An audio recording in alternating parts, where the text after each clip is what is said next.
தாய் வீடு மார்ச் 2026. சமகால ஈழச் சிறுகதைகளின் சில புதிய போக்குகள். எழுதியவர் ஜிப்ரி ஹாசன். வாசிப்பவர் நிருஷா கனகசபை ஹரேந்திரன். ஈழத்து படைப்பாளிகள் சிலர் பின்னவீன சிறுகதைகளை பரிசோதனை முயற்சிகளாக 2000க்கு பின்னர் எழுதத் தொடங்கினர்.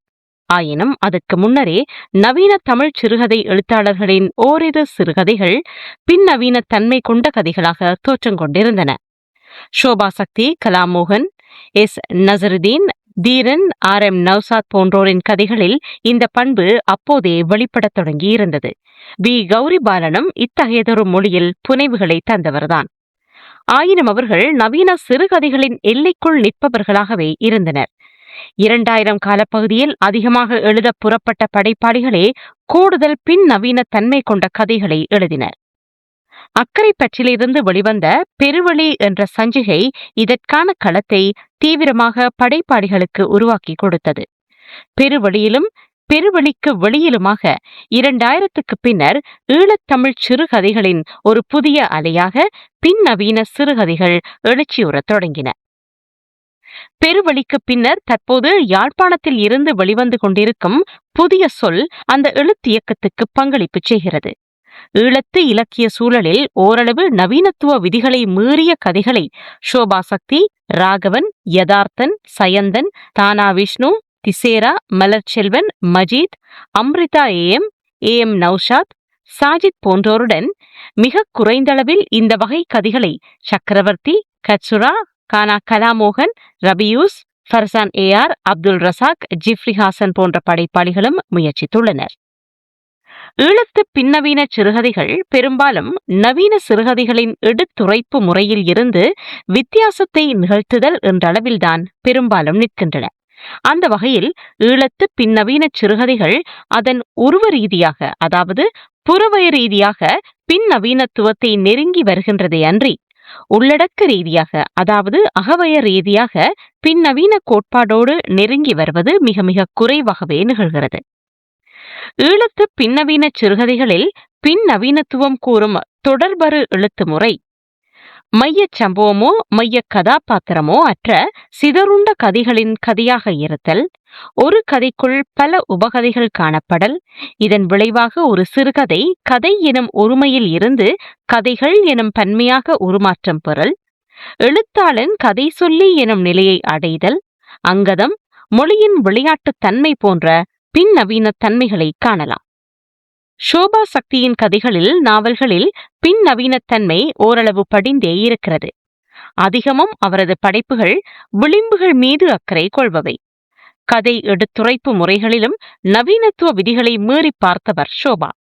அவரது தேச துரோகி தொகுப்பிலுள்ள பல கதைகளை எடுத்துக்காட்டாக சொல்லலாம். அக்கரை பச்சில் இருந்து வெளிவந்த பெருவழி எனும் பின் நவீன சஞ்சிகையின் வருகைக்கு முன்னரே மட்டக்களப்பில் திசேரா, மலர்ச்செல்வன் எனும் இரு கதை சொல்லிகள் பின் நவீன தன்மையுடன் கூடிய கதைகளை புனைந்தனர். 2002 வெளியான திசேராவின் கண்ணியத்தின் காவலர்கள் கதை உள்ளடக்கம், உருவம் என 2 வகைகளிலும் பின் நவீன தமிழ் சிறுகதையாக கொள்ளத்தக்கது. தன்னினச் சேர்க்கையாளர் இருவர் பற்றிய கதை அது. சமூகத்தால், சட்டத்தால் அங்கீகரிக்கப்படாத ஒரு பிரிவினர் இவர்கள். இதனால் இவர்கள் விளிம்புகளாக பின்னவீன சிந்தனையாளர்களால் கணிக்கப்படுகின்றனர்.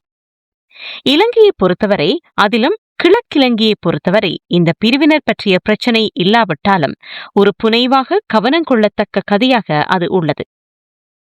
தமிழக எழுத்தாளர்களான ரமேஷ் பிரேமின் மனவெளி நாடகம் எனும் தமிழின் முக்கியமான பின்னவீன கதைக்கு நிகரான கதையாக திசேராவின் இக்கதையை குறிப்பிட முடியும். அவரது யோவான் தொகுப்பில் இடம்பெறும் அச்சரம் தின்னும் படிவம் எனும் கதை ஏதேனும் அனர்த்தங்களால் பாதிக்கப்பட்ட விளிம்பு நிலை மக்கள் எப்படி அரசு அலுவலர்கள் மற்றும் மனித அதிகாரங்களால் வஞ்சிக்கப்படுகிறார்கள், மேலும் மேலும் அவர்கள் எவ்வாறு விளிம்பு நோக்கி தள்ளப்படுகின்றார்கள் என்பதை பற்றி பேசுகிறது.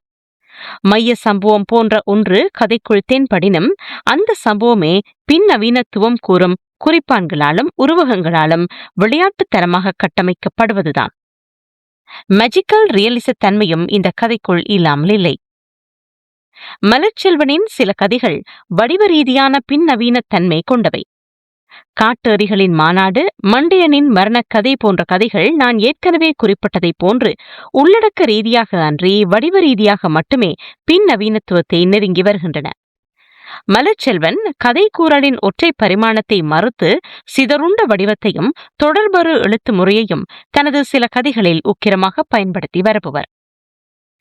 காட்டேரிகளின் மாநாடு, மண்டியனின் மரணக்கதை ஆகிய இரு கதைகளும் எழுத்து, இலக்கியம், இலக்கிய மாநாடு போன்ற இலக்கிய செயற்பாடுகள் பற்றிய எழுத்தாளன் ஒருவனின் மனக்குமுறல்களை சிதறலாக முன்வைக்கின்றன. ஈழத்து எழுத்துச் செயற்பாட்டில் விரவியிருக்கும் ஒரு தரப்பாரின் அதிகாரத்தையும் இக்கதை கிண்டலடிக்கிறது. இதில் மண்டியனின் மரணக்கதை இலங்கையில் ஒரு காலத்தில் துப்பாக்கி அரக்கர்களால் தீர்மானிக்கப்பட்ட மனிதனின் துயர வீதியையும் பேசுகிறது. வி. கௌரிபாலனின் காற்றில் மிதக்கும் தழும்பின் நிழல் தொகுப்பிலுள்ள கதைகள் அவற்றின் மொழியும் எடுத்துரைப்பும் சார்ந்து புது எழுத்தாக தோற்றங்கொள்கின்றன. பெருவழியின் வருகை கிழக்கிலங்கையில் ஒரு சில பின் நவீன கதை சொல்லிகளை அடையாளம் காட்டியது. அதன் ஒவ்வொரு இதழும் பெரும்பாலும் வடிவ ரீதியான பின் நவீன கதைகளை கொண்டு வெளிவந்தது. இந்த பெருவழி அணியில் இருந்த பின்னவீன கதை சொல்லிகளுள் ஒருவர் மஜீத். பின் நவீனத்துவத்தின் அரசியல் பரிமாணத்தை தன் புனைவுகளில் வெளிப்படுத்தியவர் அவர். அவர் இலங்கையின் அதிகார அரசியலில் விளிம்புக்குள்ளாக்கப்பட்ட ஒரு மக்கள் திரளை தன் புனைவுக்குள் கொண்டு வந்தார். இந்த வகையில் அவரது சோனியனின் கதையின் தன்மை குறிப்பிட்டு சொல்லத்தக்க ஒரு படைப்பு. பின் நவீனத்துவத்தின் அரசியல் பரிமாணம் இந்த கதைக்குள் நுட்பமாக வெளிப்படுத்தப்படுகிறது. அவரது நிலம் பெருக்கெடுத்த கதைகள் என்ற நூலில் இருந்து தற்செயலான சில பக்கங்கள் எனும் கதை ஈழத்தில் இருந்து வெளிவந்த பின் நவீன கதைகளுள் மிகவும் அதிகமான பின் நவீன தன்மையுடன் வெளிவந்த கதையாகும். இக்கதை நோக்கத்துக்கு பதிலாக விளையாட்டையும் மொழியின் ஆழ்தள வெளிப்பாட்டையும் அதீத கற்பனை செயல் ஒழுங்கையும் கொண்ட கதையாகும். அம்ரிதா ஏம் ஈழத்தின் கதை சொல்லிகளுள் முக்கியமான ஒருவர். இவரது சிறுகதை தொகுப்பான விலங்குகள் தொகுதி 1 அல்லது விலங்குகள் நடத்தை நவீன சிறுகதை தொகுப்பாக இருக்கின்ற போதிலும் அதிலுள்ள சில கதைகள் பின் நவீன தன்மை கொண்டவை. அவரது சில கதைகள் பின் நவீன பண்பான குறிப்பிட்டுக்கு பதிலாக குறிப்பான்களையும் விளக்க உரைக்கு பதிலாக எதிர் விளக்க உரையையும் கொண்டு அமைந்துள்ளன. அவரது செருப்பு சிறுகதை பின் நவீன பண்புகளோடு புனையப்பட்ட கதை. செருப்பு எப்போதும் இலக்கியத்தில் ஒரு விளிம்பு நிலை குறியீடுதான். இந்த கதையிலும் அப்படித்தான் வருகிறது. ஒரு மைய கதை சம்பவமற்ற சிதறல்களான கதையின் கோர்வையாக தொடர்பறு எழுத்து முறையில் இக்கதை நகர்த்தப்படுகிறது. நவீன சிறுகதையின் நோக்கம் என்ற பண்புக்கு முற்றிலும் எதிர்பண்பான விளையாட்டு தன்மையை கொண்டிருக்கும் கதை இது. இந்த புரிதலில் இருந்து வாசிக்கும் போது இதனை ஒரு பின் நவீன கதையாக வாசிப்பு செய்யலாம். அப்துல் ரசாக்கின் சில கதைகள் பின் நவீன தன்மை வாய்ந்தவை. பெருவெளியில் வெளிவந்த அவரது வீட்டு குறிப்புகள் 19 வடிவ ரீதியான பின்னவீன கதையாகும். எனினும் அவர் இந்த தளத்தில் அதிகம் கதைகள் எழுதாமல் போனார். சாஜித் அகமதின் பஞ்சபூதம், இது புத்தன் காலம் போன்ற குறுநாவல்கள் இந்த வகைமைக்குள் கொண்டுவர முடியுமான படைப்புகளாகும். அதே நேரம் பெருவெளி அணியில் இருந்து வந்த ரபியூஸ் காலத்தை நுகரும் விலங்குகளின் மோப்ப சக்தியின் ஊடாகச் சென்று வரலாற்று மாந்தர்களை துப்பறிதல் என்ற நாவலின் குறிப்புகள் என்றதொரு நீண்ட தலைப்பை கொண்ட பின் நவீன கதை ஒன்றை எழுதினார். இது ஒரு மைய சம்பவமற்ற சிதறலான கதை சம்பவங்களால் கட்டப்பட்ட கதை. அதீத கற்பனை செயற்பாட்டையும் மொழியின் ஆழ்புனைவு தன்மையையும் விளிம்புகளின் அரசியலையும் ரபியூஸ் இக்கதையில் பதிவு செய்தார். ஈழப் படைப்பாளிகளில் கதை சொல்லும் முறையில் நவீனத்துவ எல்லைகளை மீறி வருபவர் ராகவன். அவரது மொத்த கதைகளுமே பின் நவீன தன்மைகளை உள்வாங்கி எழுதப்பட்டவைதான். அந்த வகையில் அவரை தனி பின் நவீன படைப்பாளி என்று சொல்லிவிட முடியும். அவரது 11ஆம் இலக்க கோவை 12 உப கதைகளாலான ஒரு தனிக்கதை. பல்வேறு சம்பவங்களின் கோர்ப்பாகவே இது நகர்ந்து செல்கிறது. இது இன்றைய யாழ்ப்பாண அல்லது வடபுல தமிழ் மக்களின் அல்லது தமிழ் பெண்களின் அன்றாட வாழ்க்கையாகவே அமைந்திருக்கிறது. ஆனால் இந்த கதையை பொறுத்தவரை கதை சொல்லலின் புனைவின் அதீத தன்மை கதை மொழியில் வெளிப்படுவதில்லை. ஆழமான புனைவு மொழியில் ததும்பும் கவித்துவம்தான் கதையினை ஓர் இன்பப் பிரதியாக மாற்றிவிடுகிறது. யாழ்ப்பாண பேச்சு வழக்கில் நகர்ந்து செல்லும் கதை அங்கதங்களற்று ஒரு தட்டையான மொழியிலேயே நகர்ந்து செல்கிறது.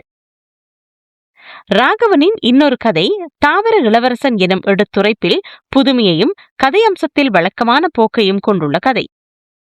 2 கதைகளிலுமே பாலியல் ரீதியான விவரிப்புகள் கதையில் நிறைந்திருக்கின்றன. முதல் கதையில் அதற்கான தேவை இருப்பது போலவும், 2வது கதையில் அது வலிந்து அதற்கான தேவை உருவாக்கப்பட்டிருப்பது போலவும் தெரிகிறது. தானா விஷ்ணுவும் பின்னவீன கதைகளை எழுத முயற்சித்த ஈழத்தின் கதை சொல்லிகளுள் ஒருவர். ஒரு வாசகனை கதைக்குள் இலகுவாக இழுத்துவிடக்கூடிய நுட்பம் தானா விஷ்ணுவிடம் காணப்படுகிறது. அவரது பூனைகளை கொள்பவனின் இரவு எடுத்துக்காட்டான கதை. இரவு பொழுதுகள் மர்மங்கள் நிறைந்தவை. இதுவும் இரவு பொழுதில் நிகழும் கதைதான். இது பூனைகளை கொல்லும் ஒருவனை பற்றிய கதை. இங்கு பூனைகள் மக்களை குறிக்கும் ஒரு குறியீடாக வருகிறது. பூனைகளை கொள்பவன் அவனது வீட்டுக்கு வந்து அவனை தொந்தரவு செய்யும் பூனைகளை கொல்வதில் தொடங்கி பின்னர் பூனைகளை கொல்வதையே தனது தொழிலாக கொள்கிறான். பூனைகள் வருவதை நிறுத்திக் கொண்ட ஒரு நாள் இரவு தன்னால் பூனைகளை கொல்லாமல் இருக்க முடியாது என்ற உண்மையை உணர்கிறான். பின்னர் பூனைகளை தேடிக் கொல்ல தொடங்குகிறான். பூனைகள் மக்களையும் பூனைகளை கொல்பவன் அதிகாரத்தில் இருந்து மக்களை கொன்று குவித்த எல்லா தரப்பாரையும் குறிக்கிறது. இவ்வாறு பூனைகளை கொல்வதற்கு கதை சொல்லி எடுக்க முயற்சிகள் ஒரு புனைவு தன்மையான மொழியின் அழகியலோடு ஆங்காங்கே அங்கதத்தையும் தெளித்து தானா விஷ்ணு கதை சொல்லி இருக்கும் பாங்கு கதைக்குள் வாசகனின் பயணத்தை இலகுபடுத்தி கொடுக்கிறது. அது அவனுக்குள் ஏற்படுத்த முனையும் சித்திரங்களும் பன்முகப்பட்டவை. இக்கதை எடுத்துரைப்பு முறையால் ஒரு மிக யதார்த்தவாத கதையாக தென்படினும் அடிப்படையில் இது ஒரு யதார்த்தவாத புனைவாகவே உள்ளது. பூனைகளை கொல்பவனின் இரவில் தானா விஷ்ணு பூனைகளை கொல்லும் வெறியுடன் அலைகையில் ஆதி பார்த்திவனோ தனது மாயா ஒரு நகரவாசி அல்லது உலகின் ஆபத்தை கொண்டாடுபவன் எனும் கதையில் பூனைகள் மீதான காதலுடன் அலைந்து திரிகிறார். சமகாலத்தில் ஒரே நிலத்தில் எழுதும் இரு படைப்பாளிகள் பூனைகளை வெவ்வேறு குறியீடுகளாக பயன்படுத்தியதன் விளைவு இது. பொதுவாக இலங்கை தமிழ் சிறுகதைகளில் கதை சொலிகள் விலங்குகளை குறியீடுகளாகவே பயன்படுத்தி வருகின்றனர். தமிழ்நாட்டு படைப்பாளிகள் தங்களது கதைகளில் விலங்குகளை அதனதன் உண்மையான அர்த்தத்திலேயே பெரும்பாலும் பயன்படுத்தியுள்ளனர். தமிழக படைப்பாளிகள் யானை என்றால் காட்டில் வாழும் யானையை பற்றிய கதையாகவே அதை அமைத்திருப்பார்கள். நமது ஈழத்து படைப்பாளிகள் யானை, புலி, சிங்கம், பூனை, எலி இதையெல்லாம் ஒரு அரசியல் அர்த்தத்தில் குறியீடுகளாகவே பயன்படுத்துவர். இலங்கையின் அரசியல் நிறுவனங்களிலும் இயக்கங்களிலும் முக்கிய குறியீடுகளாகவும் சின்னங்களாகவும் இந்த விலங்குகள் இருப்பதே அதற்கு காரணம் என நினைக்கின்றேன். எனவே ஈழப் படைப்புகள் அரசியல் பற்றி அதிகம் பேசுவதால் இங்கு அச்சுறுத்தலான அரசியல் சூழலும் காணப்பட்டதால் அவற்றை குறியீடுகளில் மட்டுமே இலங்கை படைப்பாளிகளால் வெளிப்படுத்த முடியுமாக இருந்தது. ஒரு காலத்தில் லத்தீன் அமெரிக்க படைப்பாளிகளும் தமது படைப்புகளை மேஜிக்கல் ரியலிசமாக எழுதுவதற்கு அங்கு நிலவிய அரசியல் சூழலே காரணமாக இருந்தது. சயந்தனம் இதுபோன்ற கதைகளை பரீட்சித்து பார்த்திருக்கிறார். புதிய சொல் இதழில் வெளிவந்த அவரது கயல்விழி, தமிழரசி, சந்திரிகா இதற்கு எடுத்துக்காட்டான கதை. தமிழர் பண்பாடு பற்றிய ஒரு சுய விசாரணையை சயந்தன் இந்த கதைக்குள் செய்ய முயன்றுள்ளார். சயந்தன் ஏற்கனவே நமக்கு ஆதிரை எனும் நாவலை தந்தவர். இந்த கதையில் கயல்விழி பண்பாட்டை பெருமைப்படுத்துபவளாகவும் தமிழரசி பண்பாட்டின் பெருமையை அலட்டிக் கொள்ளாதவளாகவும் கதையில் வருகின்றனர். ஆனால் இதனை ஒரு தனிக்கதை என்று நான் சொல்ல மாட்டேன். ஒரு கதை எழுதுவதற்கான முன்குறிப்பு என்று சொல்லலாம். ஆதி பார்த்திபனும் பின்னவீன கதைகளை ஈழத்தில் எழுத முற்பட்ட ஒரு புதிய தலைமுறையைச் சேர்ந்தவர். அவரது கதையான மாயா ஒரு நகரவாசி அல்லது உலகின் ஆபத்தை கொண்டாடுபவன் எனும் கதையும் புனைவின் அதீத தன்மையை வெளிக்காட்டும் சிறுகதை. இந்த கதை புனைவின் அதீத தன்மை வெளிப்படும் மிக யதார்த்தவாத கதைதான். பொதுவாக ஆதி பார்த்திபனின் கதைகள் ஒரு கவிதையைப் போல் மொழியின் அழகியலோடும் சொற்களின் விசித்திரங்களோடும் பயணிக்கின்றன. பெரும்பாலும் ஈழத்து பின்னவீன சிறுகதைகளை பொறுத்தவரை அவை முதிரா நிலையிலுள்ள பிள்ளை பருவ கதைகளாகவே தோற்றங்கொள்கின்றன.